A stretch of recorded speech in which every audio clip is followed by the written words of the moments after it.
Friend, स्वागत है हमारे यूट्यूब चैनल एजुकेशन ब्रांच पे। आज हम लोग देखने वाले हैं क्राउन पब्लिकेशन का बिहार दरोगा प्रैक्टिस सेट नंबर 1 को। इसमें टोटल 20 प्रैक्टिस सेट दिया गया है। ये 20 के 20 प्रैक्टिस सेट को करवाऊंगी। चलिए इसे स्टार्ट करते हैं। फर्स्ट नंबर क्वेश्चन देखते हैं। फर्स्ट नंबर क्वेश्चन दिया गया है, महाभारत मूलतः किस रूप में जानी जाती थी? यह जानी जाती थी जय संहिता के रूप में। जय संहिता में कितने श्लोक थे? तो 8800 श्लोक थे। जब इसकी संख्या 1 लाख हो गई तब इसे किस नाम से जानते हैं? तो महाभारत के नाम से जानते हैं। चलिए आगे बढ़ते हैं। नव नालंदा महाविहार किस लिए विख्यात है? नव नालंदा महाविहार या पाली अनुसंधान संस्थान के लिए। नालंदा विश्वविद्यालय की स्थापना किसने करवाया था? तो कुमार गुप्त के द्वारा करवाया गया था। कुमार गुप्त के द्वारा करवाया गया था। गुप्त वंश की स्थापना श्री गुप्त के द्वारा की गई थी। ध्यान रखिएगा, श्री गुप्त के द्वारा गुप्त वंश की स्थापना की गई थी। कहाँ है नालंदा विश्वविद्यालय? तो बिहार में ही है। पता ही होगा आप लोग को, बिहार में है। चलिए आगे बढ़ते हैं। नेक्स्ट क्वेश्चन है, किस प्राचीन नगर के अवशेष कुम्हार स्थल से प्राप्त हुआ है? कुम्हार से किसका अवशेष प्राप्त हुआ है? बहुत ही इजी क्वेश्चन है। यह है पाटलिपुत्र। पाटलिपुत्र जो कि चंद्रगुप्त मौर्य का महलों के अवशेष प्राप्त हुए हैं। नेक्स्ट क्वेश्चन दिया गया है, क्वेश्चन नंबर है 4। ईश्वर केवल मनुष्य के सद्गुण को पहचानता है तथा उसकी जाति नहीं पूछता। आगामी दुनिया में कोई जाति नहीं होगी। यह सिद्धांत किस भक्ति संत का है?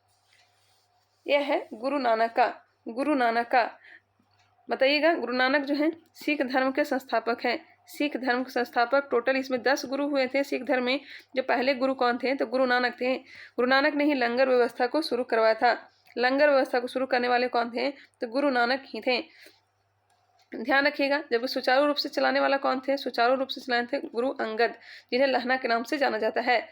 नेक्स्ट क्वेश्चन है, रामानंद के शिष्य कौन थे? तो दादू थे। और कौन क्या थे? धन्ना, जाट, ये सब सेना, ये सब रामानंद के शिष्य थे। रामानंद का ध्यान रखिएगा। रामानंद जो भक्ति आंदोलन को दक्षिण भारत से उत्तर भारत लाने का काम किया था। कौन सा स्मारक फतेहपुर सीकरी में नहीं है? कौन सा स्मारक? बिल्कुल फास्ट करेंगे। कौन सा स्मारक फतेहपुर सीकरी में नहीं है? बताइएगा। इसका राइट आंसर क्या हो जाएगा?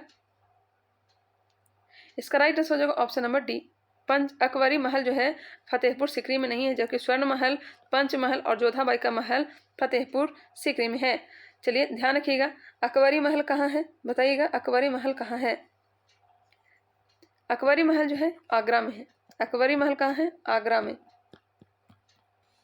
नेक्स्ट क्वेश्चन है, पटना में किस सिख गुरु का जन्म हुआ था? तो 10वें गुरु कौन थे? तो गुरु गोविंद सिंह। इनके पिता का नाम क्या था? गुरु तेग बहादुर, जिनकी हत्या किसने कर दी थी? तो औरंगजेब ने। कहाँ? तो दिल्ली के चांदनी चौक, जो कि शीशगंज गुरुद्वारा प्रसिद्ध है। शीशगंज गुरुद्वारा प्रसिद्ध है। गुरु नानक के बारे में तो बता दिए। हरगोविंद छठे गुरु थे। ध्यान रखिएगा। चलिए आगे बढ़ते हैं। नेक्स्ट क्वेश्चन देखते हैं, भारत के साथ व्यापार के लिए सर्वप्रथम संयुक्त पूंजी कंपनी किन लोगों ने आरंभ की? भारत के साथ व्यापार के लिए सर्वप्रथम संयुक्त पूंजी कंपनी किन लोगों ने आरंभ की? यह आरंभ करने वाले थे डच ईस्ट इंडिया की स्थापना कब हुआ था? तो 1602 ईस्वी में हुआ था। 1602 ईस्वी में डचों की स्थापना हुई थी। डच ईस्ट इंडिया कंपनी की स्थापना हुई थी। डचों ने 1605 ईस्वी में अम्बोला पुर्तगीजों से छीना था। डचों ने अपनी पहली फैक्ट्री कहाँ बनाई थी? तो 1605 ईस्वी में मुस्लिमपट्टनम में स्थापित की थी। सबसे पहले भारत कौन आया था? तो पुर्तगाली आया था, जो कि कौन था? Vasco D gamma. 17 मई 1498 ईस्वी को आया था। कहाँ? तो कालीकट बंदरगाह पे। स्वागत किसने किया था? तो केरल के राजा थे, कालीकट पे स्वागत किया था। या जमूरिन, वहाँ के जो राजा थे जमूरिन ने स्वागत किया था। ध्यान रखिएगा, पुर्तगाली गवर्नर था अल्मीडा, फ्रांसिस्को द अल्मीडा, जिन्होंने ब्लू वाटर पॉलिसी को अपनाई थी। ब्लू वाटर पॉलिसी किसने अपनाई थी? अल्मीडा। वास्तविक संस्थापक किसे कहा जाता है पुर्तगालियों का? तो अल्बुकर्क को कहा जाता है। अल्बुकर्क जो है 1510 ईस्वी में गोवा को छीना था। नेक्स्ट क्वेश्चन है, लॉर्ड मैकाले संबंधित है। इसका संबंध है अंग्रेजी शिक्षा से। लॉर्ड मैकाले है जो प्रथम विधि अध्यक्ष है। ध्यान रखिएगा। चलिए आगे बढ़ते हैं। द इंडियन पिनल कोड की पांडुलिपि इसी ने तैयार की थी। अंग्रेजी को भारत की सरकारी भाषा तथा शिक्षा का माध्यम भारतीय शिक्षा का लक्ष्य बनाने का इनका बड़ा हाथ था। नेक्स्ट क्वेश्चन है सती प्रथा की समाप्ति। सती प्रथा की समाप्ति कब हुआ था? तो यह हुआ था 1829 ईस्वी में राजा राम मोहन राय के प्रयासों से विलियम बेंटिक के द्वारा। अस्थायी बंदोबस्त 1893 ईस्वी में 1793 ईस्वी में लाया गया था। अस्थायी बंदोबस्त किसके द्वारा? तो लॉर्ड कॉर्नवालिस के द्वारा। लॉर्ड कॉर्नवालिस के द्वारा अस्थायी बंदोबस्त को लागू किया गया था। कहाँ लागू किया गया था? तो बिहार बंगाल ऐसे वाले जो क्षेत्र थे वहाँ अस्थायी बंदोबस्त लागू किया गया था। यह जो था लागू 19% भूभाग पर लागू था। चलिए आगे बढ़ते हैं। 1929 में नागपुर में संपन्न all India trade union Congress की अध्यक्षता किसने की थी? यह अध्यक्षता की थी जवाहरलाल नेहरू ने। ऑप्शन नंबर ए इसका राइट आंसर हो जाएगा। ध्यान रखिएगा जवाहरलाल नेहरू ने 1929 ईस्वी में लाहौर अधिवेशन की भी अध्यक्षता की थी, जिसमें पूर्ण स्वराज की मांग की थी। नेक्स्ट क्वेश्चन है निम्नलिखित में से किसने गांधी जी के आंदोलनों को राजनीतिक फिरौती कहा? किसने गांधी जी के आंदोलनों को राजनीतिक फिरौती कहा? यह कहने वाले थे लॉर्ड लिथगो। इनका जो शासनकाल है यह है 1936 से लेकर के 1943। अगर पूछा जाए भारत छोड़ो आंदोलन किसके समय हुआ था तो यह हुआ था लॉर्ड लिथगो के समय में ही। और इनके समय में ही क्या हुआ था? द्वितीय विश्व युद्ध प्रारंभ हुआ था। इन्होंने कहा था गांधी के आंदोलनों को राजनीतिक फिरौती। लॉर्ड चेम्सफोर्ड के समय तो जानते ही होंगे। लॉर्ड चेम्सफोर्ड के समय क्या आया था बताइएगा। एक तो याद रखिएगा इस समय क्या हुआ था? रॉलेट एक्ट लाया गया था और जालियांवाला बाग हत्याकांड हुआ था और असहयोग आंदोलन प्रारंभ किया गया था। नेक्स्ट क्वेश्चन है निम्नांकित नगरों में से कौन कर्क रेखा से निकटतम दूरी पर स्थित है? निकटतम दूरी पर स्थित कौन सा है? ऑप्शन के अनुसार बताइएगा। क्या हो जाएगा? गांधीनगर। कर्क रेखा है जो 8 राज्यों से होकर गुजरता है। 8 राज्य कौन कौन से हैं? तो पहला है गुजरात के बाद राजस्थान के बाद मध्य प्रदेश के बाद हो जाएगा आपका छत्तीसगढ़ के बाद क्या हो जाएगा? छत्तीसगढ़ के बाद हो जाएगा झारखंड के बाद पश्चिम बंगाल और पश्चिम बंगाल के बाद त्रिपुरा और मिजोरम। टोटल 8 राज्यों से होकर के गुजरती है। चलिए आगे बढ़ते हैं। कर्क रेखा को 2 भागों में कौन बांटती है? 2 बार कौन सी नदी काटती है? तो माही नदी काटती है। कर्क रेखा को 2 बार माही नदी काटती है। कर्क रेखा पर टोटल 17 देश स्थित हैं। जो मैं अक्षांश देशांतर जब टॉपिक पढ़ाई थी उसमें मैं देश को याद करवा दी थी। कर्क रेखा है जो उत्तरी गोलार्ध में 23.5 डिग्री पर स्थित है। ध्यान रखिएगा 23 डिग्री का जो अक्षांश है यह कर्क रेखा कहलाता है उत्तरी गोलार्ध में, जबकि दक्षिणी गोलार्ध में 23 डिग्री जो अक्षांश है यह मकर रेखा कहलाता है। चलिए आगे बढ़ते हैं। दक्षिण भारत की सबसे ऊंची चोटी है। इसका राइट आंसर हो जाएगा अनाई किसके अनाई है? तो अन्नामलाई की सबसे ऊंची चोटी है। अन्नामलाई की सबसे ऊंची चोटी कौन सी है? तो है अनाई और दक्षिण भारत की सबसे ऊंची चोटी भी है। दोदा बेटा किसका है? दोदा बेटा नीलगिरी पर्वत का सबसे ऊंची चोटी है। नीलगिरी पर्वत है जो पूर्वी घाट और पश्चिमी घाट का मिलन बिंदु भी है। चलिए आगे बढ़ते हैं। अमरकंटक किसकी है? अमरकंटक मैकाले पर्वत की सबसे ऊंची श्रेणी है। आगे बढ़ते हैं। अब पूर्वी घाट की सबसे ऊंची चोटी कौन सी हो जाएगी? महेंद्रगिरी। पूर्वी घाट की सबसे ऊंची चोटी हो जाएगी महेंद्रगिरी। नीलगिरी पहाड़ी की ऊंचाई कितनी है? ध्यान रखिएगा 2637 मीटर। नेक्स्ट क्वेश्चन है क्वेश्चन नंबर है 13। पाट अचल अवस्थित है। कहाँ अवस्थित है बताइएगा? यह कहाँ अवस्थित है? यह अवस्थित है झारखंड में। ऑप्शन नंबर बी इसका राइट आंसर हो जाएगा। पाट अचल जो है झारखंड में अवस्थित है। इनमें गंगा की कौन सी सहायक नदी उत्तर वाहिनी है?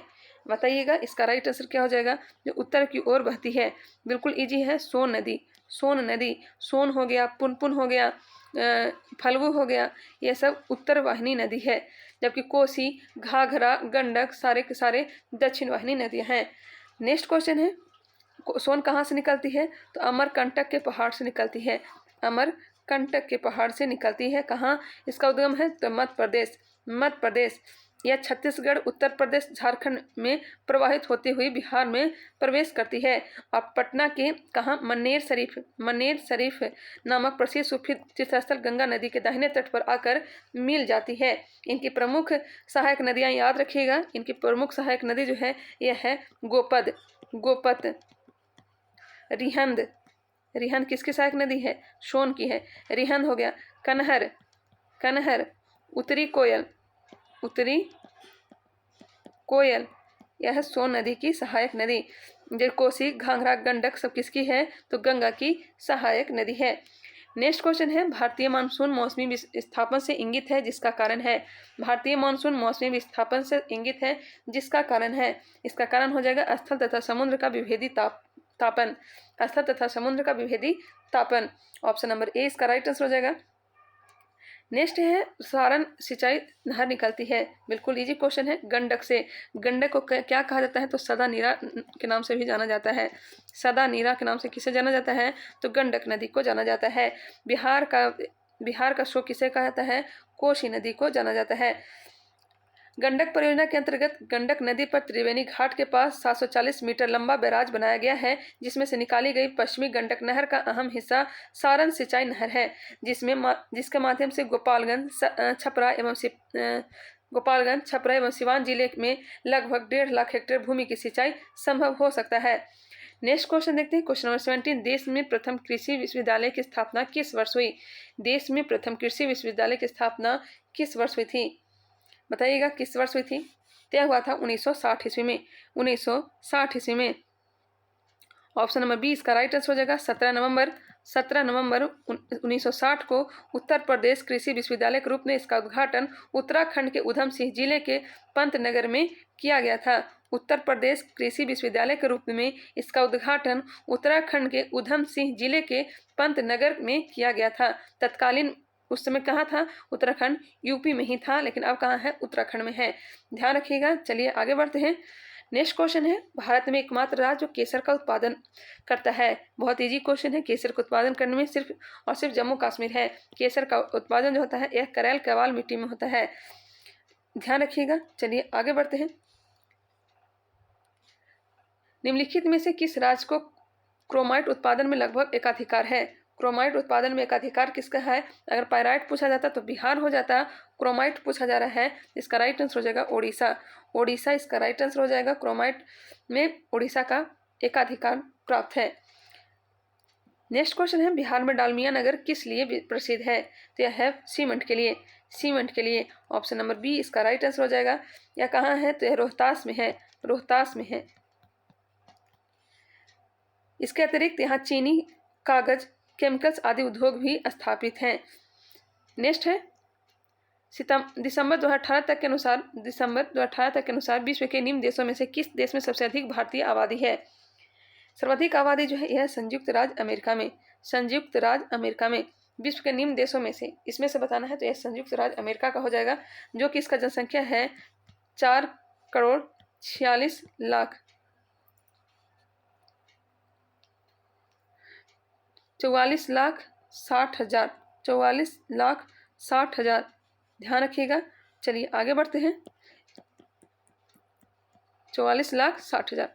नेक्स्ट क्वेश्चन है, निम्नलिखित में से सुमेलित नहीं है। घास का मैदान दिया गया है, बताइएगा इसमें से कौन सा सुमेलित नहीं है। डॉन्स जो है यह क्या है? उष्णकटिबंधीय घास का मैदान नहीं है। उष्णकटिबंधीय घास का मैदान नहीं है। डॉन्स कहाँ है? तो यह ऑस्ट्रेलिया में। ऑस्ट्रेलिया में। डॉन्स जो है शीतोष्ण कटिबंधीय घास का मैदान है। शीतोष्ण घास का मैदान है। स्टेपी जो है, स्टेपी शीतोष्ण कटिबंधीय घास का मैदान है। सेल्वा जो है उष्ण कटिबंधीय वन है। टैगा जो हो जाएगा शीतोष्ण कटिबंधीय वन। ऑप्शन नंबर ए इसका राइट आंसर हो गया है। निम्नलिखित में से कौन सा सुमेलित नहीं है? कौन सा सुमेलित नहीं है? देश और राजधानी दिया गया है। चीन की राजधानी संघाई नहीं है, जबकि बीजिंग है। चीन की राजधानी बीजिंग है। जो कनाडा का ओटावा, ऑस्ट्रेलिया का कैनबरा, रूस का मॉस्को। ऑप्शन नंबर ए इसका राइट आंसर है। निम्नलिखित नदियों में से कौन सी विषुवत रेखा को 2 बार काटती है? कर्क रेखा के हमने बताया था माही नदी, जबकि विषुवत रेखा को 2 बार कौन सी नदी काटती है? तो यह काटने वाली नदी है जायरे नदी। जायरे नदी, जिसे हम लोग किस नाम से जानते हैं? कांगो नदी के नाम से भी हम लोग जानते हैं। कांगो नदी जो है विषुवत रेखा को 2 बार काटती है। चलिए आगे बढ़ते हैं। कांगो नदी जो है अमेजन नदी के पश्चात विश्व की सबसे बड़ी नदी है। अमेजन नदी के बाद विश्व की सबसे बड़ी नदी है। कांगो नदी विषुवत रेखा को 2 बार काटती है। अब आप लोग बताइएगा, कर्क की बात हो गई, विषुवत की बात हो गई, मकर रेखा को कौन सी नदी काटती है? मकर रेखा को कौन सी नदी काटती है? मैं ही बताती हूँ, लिम्पोपो नदी। लिम्पोपो नदी, ध्यान रखिएगा। चलिए, मिस्र का दिन किसे कहता है? तो नील नदी को। निम्नलिखित में से सबसे बड़ी नदी कौन सी है? तो अमेजन है। सबसे बड़ी, सबसे लंबी नदी कौन सी है? तो नील। सबसे बड़ी नदी अमेजन, अपवाह क्षेत्र की दृष्टि से। निम्नलिखित में से किस अधिनियम में कलकत्ता में सर्वोच्च न्यायालय की स्थापना का प्रावधान किया गया था? किस अधिनियम में कलकत्ता में सर्वोच्च न्यायालय की स्थापना का प्रावधान किया गया था? यह किया गया था रेगुलेटिंग एक्ट 1773। Regulating act 1773। चलिए आगे बढ़ते हैं, क्वेश्चन नंबर देखते हैं 26। 1813 के बारे में तो जानते ही होंगे, 1 लाख बजट शिक्षा पर और मिशनरियों का प्रवेश करवाया गया था। 1833 के द्वारा भारत के गवर्नर, बंगाल के गवर्नर जनरल का नाम चेंज करके, पद चेंज करके क्या कर दिया था? बंगाल के गवर्नर जनरल के पद समाप्त करके भारत का गवर्नर जनरल लाया गया था, जो कि भारत के प्रथम गवर्नर जनरल कौन बने थे? तो विलियम बेंटिक बने थे। ध्यान रखिएगा। चलिए आगे बढ़ते हैं, क्वेश्चन नंबर देखते हैं 26। भारतीय संविधान की प्रस्तावना में निम्नलिखित में से किस स्वतंत्रता का वर्णन नहीं है? 5 प्रकार की स्वतंत्रता का वर्णन है, इसमें से कौन सा नहीं है? इसका राइट आंसर हो जाएगा आर्थिक स्वतंत्रता। आर्थिक स्वतंत्रता का वर्णन नहीं है, जबकि विचार, अभिव्यक्ति, विश्वास और धर्म और उपासना की स्वतंत्रता दिया गया है, जबकि आर्थिक स्वतंत्रता नहीं है। अभिव्यक्ति, विचार, विश्वास ये सब की चर्चा किया गया है। राष्ट्रपति भवन को डिजाइन किया गया था। राष्ट्रपति भवन को डिजाइन एडविन लुटियंस के द्वारा। एडविन लुटियंस के द्वारा 21 जून 1948 ईस्वी को सी गोपालाचारी इसमें निवास करने वाले पहले भारतीय थे। डॉक्टर राजेंद्र प्रसाद के समय से ही इस राष्ट्रपति भवन के रूप में जाने लगा। राजेंद्र प्रसाद के समय से इसे क्या जाने लगा? राष्ट्रपति भवन के रूप में जाने लगा। नेक्स्ट क्वेश्चन देखते हैं, इसमें वायसराय कौन थे? बताइएगा, इसमें वायसराय कौन थे? इसे प्रारंभ में वायसराय का आवास कहा जाता था, यह भी ध्यान रखिएगा। इसमें वायसराय कौन थे? तो वायसराय का पता ही, वायसराय का पद समाप्त कर दिया जाता है और गवर्नर जनरल बन गए थे सी राजगोपालाचारी। नेक्स्ट है, भारत में लोकसभा का अध्यक्ष क्या होता है? भारत के लोकसभा का अध्यक्ष क्या होता है? तो चयनित किया जाता है। अनुच्छेद 93 के तहत इसका चयन लोकसभा सदस्यों द्वारा किया जाता है। इसका कार्यकाल 5 वर्ष का होता है। प्रथम लोकसभा अध्यक्ष कौन थे? तो गणेश वासुदेव मावलंकर थे, GV मावलंकर थे। वर्तमान में लोकसभा के अध्यक्ष कौन हैं? तो ओम बिरला हैं।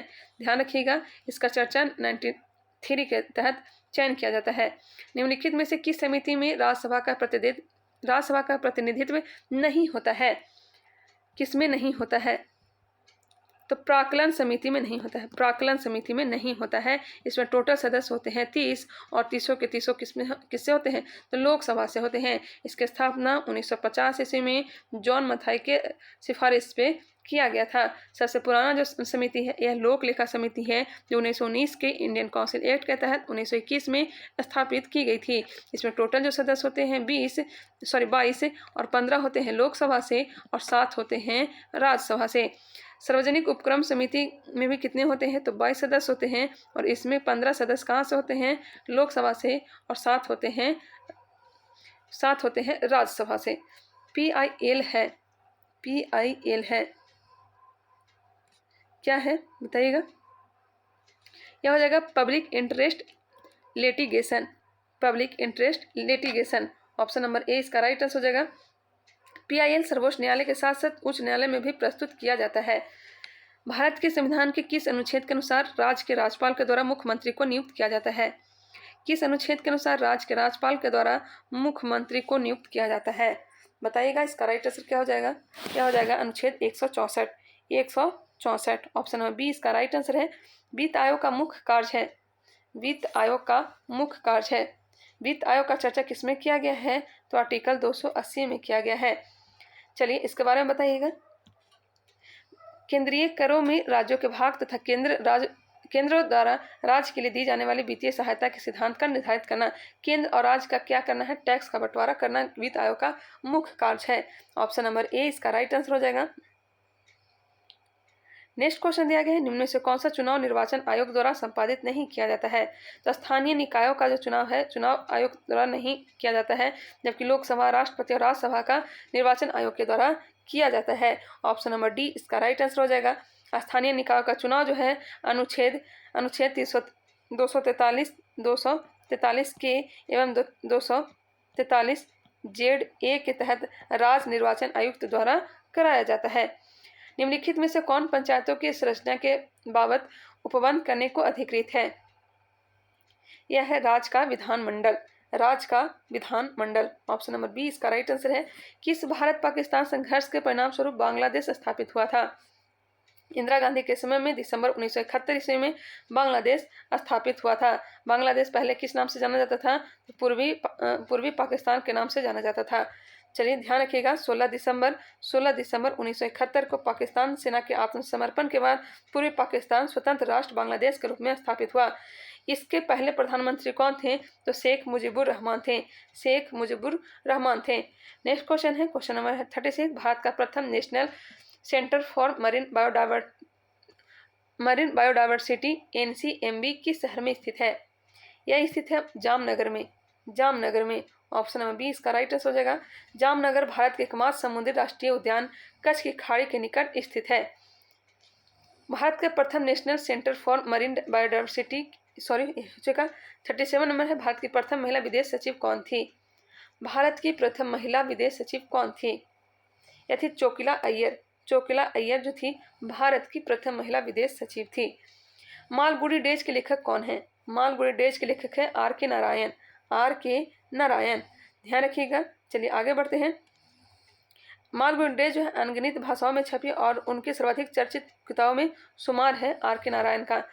1949 में निम्नलिखित में से भारत सरकार द्वारा नियुक्त राष्ट्रीय आय समिति के अध्यक्ष कौन थे? राष्ट्रीय आय समिति के अध्यक्ष कौन थे? तो यह थे PC Mahalanobis, PC Mahalanobis. Option number C इसका राइट आंसर हो जाएगा। 1949 में राष्ट्रीय आय समिति के अध्यक्ष PC महालनोबिस थे। इसमें टोटल 3 सदस्य थे। साथ में याद रखिए R. गाडगिल तथा V.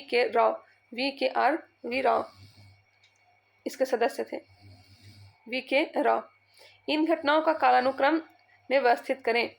गरीबी हटाओ, गरीबी हटाओ यह 5वीं पंचवर्षीय योजना का नारा था, जो कि 1974 से 78 के बीच चला था। पता ही है 5वीं पंचवर्षीय योजना था, जो सिर्फ 4 वर्ष के लिए ही था। बैंकों का राष्ट्रीयकरण, 14 बैंकों का राष्ट्रीयकरण सर्वप्रथम किया गया था 1969 को। 6 बैंकों का राष्ट्रीयकरण कब किया गया था? आप लोग बताइएगा। 1969 को 14 बैंकों का राष्ट्रीयकरण किया गया था। हरित क्रांति का प्रारंभ कब हुआ था? हरित क्रांति प्रारंभ तय हुआ था 1966 से लेकर के 1967 के बीच, 1966 से लेकर 1967 के बीच प्रारंभ हुआ था। हरित क्रांति का जनक किसे कहा जाता है? तो स्वामीनाथन को कहा जाता है। चलिए अब इसको मिला लेते हैं। गरीबी हटाओ का नारा सर्वप्रथम किसने दिया था? तो इंदिरा गांधी के द्वारा 1971 में 4थी पंचवर्षीय योजना के दौरान दिया गया था। नारा जो दिया गया था यह 4थी पंचवर्षीय योजना के दौरान दिया गया था। गरीबी हटाओ जो है यह 5वीं पंचवर्षीय योजना के दौरान शुरू किया गया था। ध्यान रखिएगा, कंफ्यूज नहीं होइएगा। चलिए इसे क्रमबद्ध सजाइए। इसका राइट आंसर हो जाएगा 2-1-3। ऑप्शन नंबर सी इसका राइट आंसर हो जाएगा। 41 नंबर है जो कि रीजनिंग से संबंधित है, इसे आप लोग सॉल्व करिएगा। ऑप्शन नंबर ए इसका राइट आंसर हो जाएगा। 42 जो सॉल्व करेंगे तो ऑप्शन नंबर बी इसका राइट आंसर आएगा। 43 वीडियो को पॉज करके इसे बना लीजिएगा, बी होगा। 44 का जो आंसर होगा यह हो जाएगा ऑप्शन नंबर बी। 45 का हो जाएगा ऑप्शन नंबर ए, इसे वीडियो पॉज करके बना लीजिएगा। पुष्प किसका रूपांतरण है? पुष्प है जो किसका रूपांतरण है? बहुत ही इजी क्वेश्चन यह है। पुष्प प्रांकुर का रूपांतरण है। नेक्स्ट क्वेश्चन है, ओजोन परत किस मंडल में पाई जाती है? बिल्कुल इजी क्वेश्चन, समताप मंडल में। पराबैंगनी किरणों से हमें कौन बचाता है? ओजोन बचाता है। ओजोन हमें पराबैंगनी किरणों से बचाता है। समताप मंडल को क्या कहते हैं? स्ट्रेटोस्फीयर कहते हैं। सबसे नीचे कौन सा है? तो क्षोभ मंडल है। क्षोभ मंडल जिसमें वर्षा ये सब देखा जाता है। वायुयान कहाँ उड़ता है? तो समताप मंडल में। सबसे ऊपर हो जाएगा बहिर्मंडल। ध्यान रखिएगा, इस सबका इंग्लिश है, जो इंग्लिश नेम याद रखा करिएगा। ट्रोपोस्फीयर किसे कहा जाता है? तो क्षोभ मंडल को। प्रोटीन का संश्लेषण होता है, प्रोटीन का संश्लेषण होता है राइबोसोम में, राइबोसोम में। नेक्स्ट क्वेश्चन है, क्वेश्चन नंबर है 49। 1948 में गठित परमाणु ऊर्जा आयोग के अध्यक्ष कौन थे? 1948 में गठित परमाणु ऊर्जा आयोग के अध्यक्ष कौन थे? ते थे होमी जहांगीर भाभा। होमी जहांगीर भाभा। परमाणु ऊर्जा आयोग का गठन कब किया गया था? 1 मार्च 1948 ईस्वी को किया गया था। इसका प्रभार सीधे प्रधानमंत्री के पास होता है। इसके प्रथम अध्यक्ष कौन थे? होमी जहांगीर भाभा थे। एक बार बराबर होता है, एक बार बराबर क्या होता है? यह होता है 10 के पावर 4 पास्कल। 10 के पावर 4 पास्कल। ध्यान रखिएगा, बार जो है दाब का मापन इकाई है। बार से क्या मापते हैं? तो दाब मापते हैं। नेक्स्ट है, जी की इकाई क्या है? जी एक नियतांक है जिसे सार्वत्रिक गुरुत्वाकर्षण नियतांक कहते हैं। इसका मान कितना है? बताइएगा, इसका मान कितना है? तो यह 6.67 गुने 10 के power -11 Newton metre square per KG square. अब आप लोग को तो आंसर मिल ही गया होगा। इसका राइट आंसर क्या हो जाएगा? Newton metre square per KG, per KG. इसका राइट आंसर जो option number C, newton metre square per KG square, newton metre square per KG square. Option number C इसका राइट आंसर है। ध्वनि का वेग अधिकतम होता है तो ठोस में, पता ही है, सर्वाधिक ठोस में। उसके बाद किस में होगा? उसके बाद होगा द्रव में, उसके बाद गैस में। निर्वात में ध्वनि गमन नहीं करती है। इसका राइट आंसर हो जाएगा, ठोस तो दिया नहीं है, स्टील में। ऑप्शन नंबर सी इसका राइट आंसर है। विक्रम साराभाई स्पेस सेंटर कहाँ स्थित है? विक्रम साराभाई स्पेस सेंटर कहाँ स्थित है? यह तिरुवनंतपुरम में। ऑप्शन नंबर ए इसका राइट आंसर हो जाएगा। चलिए आगे बढ़ते हैं। सबसे बड़ा फूल यह है रेफ्लेसिया। इसका परागण किसके द्वारा होता है? तो हाथी के द्वारा। हाथी इसमें मदद करता है। ये कहाँ पाया जाता है? तो दक्षिण पूर्वी एशिया के जंगलों में पाया जाता है। वोल्फिया सबसे छोटा पुष्प है। आरएनए का मुख्य कार्य है तो प्रोटीन का संश्लेषण करना। आरएनए का मुख्य कार्य क्या है? प्रोटीन का संश्लेषण करना। कोशिका में ऊर्जा संचित रहती है एटीपी के रूप में। श्वसन के समय मुक्त ऊर्जा का कुछ भाग कोशिका के माइटोकॉन्ड्रिया में एटीपी के रूप में संचित हो जाती है। एटीपी के रूप में संचित यह ऊर्जा भविष्य में सजीव जीवधारियों के लिए विभिन्न जैविक क्रियाओं के संचालन में मदद करती है। मानव शरीर में जल की मात्रा होती है, बिल्कुल इजी क्वेश्चन, 60 से 70% होती है। 60% मानव शरीर में पूछा जा रहा है, 60%। अगर पूछा जाता है मस्तिष्क में 85% जल पाया जाता है, मस्तिष्क में 85% जल पाया जाता है। रक्त में 79% पाया जाता है तथा फेफड़ों में 80% जल पाए जाते हैं। परमाणु बम किस अभिक्रिया पर आधारित है? परमाणु बम यह हो जाएगा नाभिकीय विखंडन, जबकि हाइड्रोजन बम और सूर्य जो है नाभिकीय संलयन। चलिए आगे बढ़ती हूँ। भारत का पहला परमाणु रिएक्टर कहाँ स्थित है? यह है ट्रॉम्बे में। एशिया के पहले अनुसंधान रिएक्टर अप्सरा का परिचालन अगस्त 1956 ईस्वी में भाभा परमाणु अनुसंधान केंद्र ट्रॉम्बे परिसर में शुरू हुआ था। मलेरिया रोग प्रभावित करता है, यह करता है प्लीहा को। मलेरिया किससे होता है? तो मादा एनोफिलिस मच्छर के काटने से होता है। प्रोटोजोआ के कारण होता है। ध्यान रखिएगा, प्लीहा को प्रभावित करता है। सूची 1 को सूची 2 के साथ सुमेलित कीजिए। मैं थोड़ा टाइम देकर चलूँ क्योंकि आप लोग प्रैक्टिस सेट को बना सकें। इसका राइट आंसर क्या हो जाएगा? स्टेथोस्कोप। यह क्या है? तो हृदय की ध्वनि सुनने के लिए, हृदय की ध्वनि सुनने के लिए हम किसका प्रयोग करते हैं? स्टेथोस्कोप का। स्फिग्नोमैनोमीटर से रक्तचाप को मापते हैं, रक्तचाप को मापते हैं। कैरोटोमीटर से सोने की शुद्धता को पता लगाते हैं और लक्स मीटर से प्रकाश की तीव्रता मापते हैं। चलिए आगे बढ़ते हैं। वायुमंडलीय वायु में नाइट्रोजन लगभग कितने % होता है? हर प्रैक्टिस में बता दी हूँ, लगभग 78 से 79%, जबकि ऑक्सीजन 21% होता है, लगभग 21% होता है, जबकि कार्बन डाइऑक्साइड 0.03% होता है। वायुमंडल में सर्वाधिक कौन सा गैस पाया जाता है? तो नाइट्रोजन ही पाया जाता है। जबकि ब्रह्मांड की बात की जाए तो ब्रह्मांड में हाइड्रोजन गैस पाई जाती है। नेक्स्ट है सुमेलित करने के लिए दिया गया है नीला थोथा। नीला थोथा किसे कहते हैं? तो कॉपर सल्फेट को, कॉपर सल्फेट को। एप्सम साल्ट किसे कहते हैं? या मैग्नीशियम सल्फेट को कहते हैं। एप्सम साल्ट जो है मैग्नीशियम सल्फेट को कहते हैं। बेकिंग सोडा सोडियम बाइकार्बोनेट हो जाएगा और कास्टिंग सोडा सोडियम हाइड्रोक्साइड हो जाएगा। चलिए इसे मिला लीजिएगा। आगे बढ़ते हैं। प्लवमान जीन, जंपिंग जीन के सिद्धांत का प्रतिपादन किसने किया था? बताइएगा। या मैं बताई थी जब कोशिका का जो टॉपिक मैं बताई थी उसमें मैं बताई थी इसके बारे में। जंपिंग जीन के सिद्धांत का प्रतिपादन किसने किया था? ये किए थे बारबरा पैंक्लीटॉक ने। ऑप्शन नंबर सी इसका राइट आंसर हो जाएगा। पैक्लिटॉक को 1983 ईस्वी में नोबेल पुरस्कार दिया गया था। वाटसन एवं क्रिक ने डीएनए की द्विगुणित संरचना की खोज की थी। ग्रेगर जोहन मेंडल आनुवंशिकता क्या कहता है? आनुवंशिकता का जनक कहा जाता है। रुधिर के प्लाज्मा में निम्नलिखित में से किसके द्वारा एंटीबॉडी निर्मित होती है? रुधिर के प्लाज्मा में किसके द्वारा एंटीबॉडी निर्मित होती है? यह होता है लिम्फोसाइट के द्वारा। अल्पसंख्यक मामलों के मंत्रालय का अतिरिक्त प्रभार निम्न में से किसे दिया गया है? अल्पसंख्यक मामलों को किसे दिया गया है? स्मृति ईरानी को। मुख्तार अब्बास नकवी के पद से इस्तीफा देने के बाद महिला एवं बाल विकास मंत्री ईरानी को अल्पसंख्यक कार्य मंत्रालय का अतिरिक्त प्रभार बनाया गया है। हाल ही में किस देश द्वारा ब्रह्मांड में डार्क मैटर का पता लगाने हेतु लक्स जेपलिन नामक अत्यधिक संवेदनशील प्रयोग किया गया? यह किया गया है अमेरिका। विश्व युवा कौशल दिवस निम्न में से किस दिन मनाया जाता है? विश्व युवा कौशल दिवस किस दिन मनाया जाता है? बताइएगा। इसका राइट आंसर क्या हो जाएगा? यह हो जाएगा 15 जुलाई। 15 जुलाई को विश्व युवा कौशल दिवस मनाया जाता है। आगे बढ़ते हैं। नेक्स्ट क्वेश्चन देखते हैं। हर साल अंतर्राष्ट्रीय बाघ दिवस कब मनाया जाता है? हर साल। टाइगर प्रोजेक्ट कब आया था? बताइएगा। ये भी टाइगर प्रोजेक्ट कब आया था? 1973 को। इसका राइट आंसर क्या हो जाएगा? यह हो जाएगा ऑप्शन नंबर डी, 29 जुलाई को अंतर्राष्ट्रीय बाघ दिवस मनाया जाता है।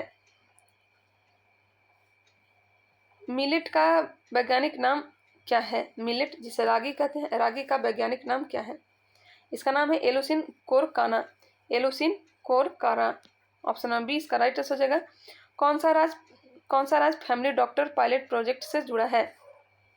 फैमिली डॉक्टर पायलट प्रोजेक्ट से जुड़ा हुआ राज्य कौन सा है? तो आंध्र प्रदेश है। Option number C. किस राज्य की खगोलीय वेधशाला को यूनेस्को की महत्वपूर्ण संकटग्रस्त विरासत वेधशालाओं की सूची में शामिल किया गया है? यह शामिल किया गया बिहार। ऑप्शन नंबर सी इसका राइट आंसर हो जाएगा। LS कॉलेज मुजफ्फरपुर में खगोलीय वेधशाला को विश्व की महत्वपूर्ण संकटग्रस्त विरासत वेधशालाओं में यूनेस्को की सूची में शामिल किया गया है। 1916 में एक कॉलेज के प्रोफेसर द्वारा खगोलीय वेधशाला की आवश्यकता महसूस करने के बाद विकसित किया गया था। कई दशकों के तक काम करने के बाद 1995 ईस्वी में इसे सील कर दिया गया था। जब कुछ खगोलीय उपकरण गायब पाए गए थे तब 1995 ईस्वी में इसे सील कर दिया गया था। विश्व का सबसे बड़ा तैरता सौर ऊर्जा संयंत्र किस राज्य में है?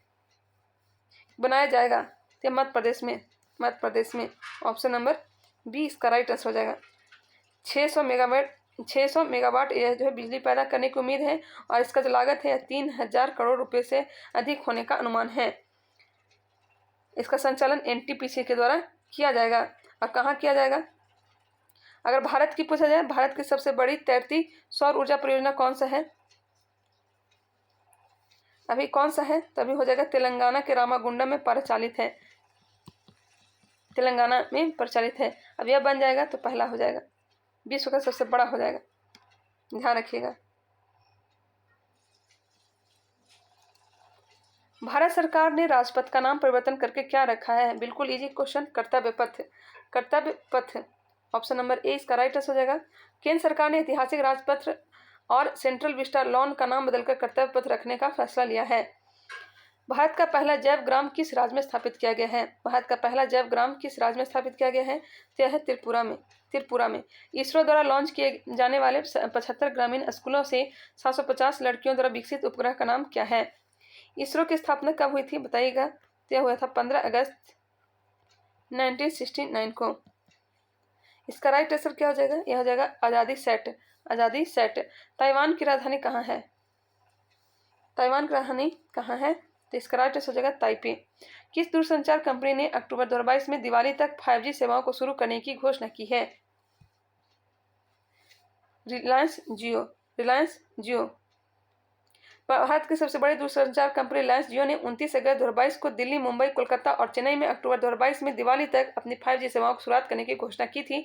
जियो ने यह भी घोषणा की है कि दिसंबर 2023 तक पूरे देश में इस विस्तार को और कवर कर लिया जाए। सभी प्रारूपों में 100 मैच खेलने वाले पहले भारतीय क्रिकेटर कौन बने हैं? तो यह बने हैं विराट कोहली। प्रधानमंत्री नरेंद्र मोदी ने किस राज्य में भारत के पहले भूकंप स्मारक का उद्घाटन किया है? गुजरात में। 2001 में विनाशकारी भूकंप आया था, पता ही होगा। भारत के 49वें मुख्य न्यायाधीश के रूप में किसने शपथ ली है? 49वें मुख्य न्यायाधीश के रूप में किसने शपथ ली है? यह ली है उमेश ललित ने। साहित्य में 2022 के नोबेल पुरस्कार के विजेता एनी एनॉर्स किस देश की लेखिका हैं? मैं बताई थी प्रैक्टिस सेट में, तो फ्रांस की। कम से कम आप लोग प्रैक्टिस सेट जरूर देखा करिएगा। हाल ही के सरकारी आंकड़ों के अनुसार 2020 में किस राज्य में लड़के और लड़कियों के बीच शिशु मृत्यु दर में सबसे अधिक अंतर है? यह है छत्तीसगढ़। वर्ष 2022 तक UNHCR नामचीन शरणार्थी पुरस्कार किसने जीता है? यह जीता है एंजेला मर्केल ने।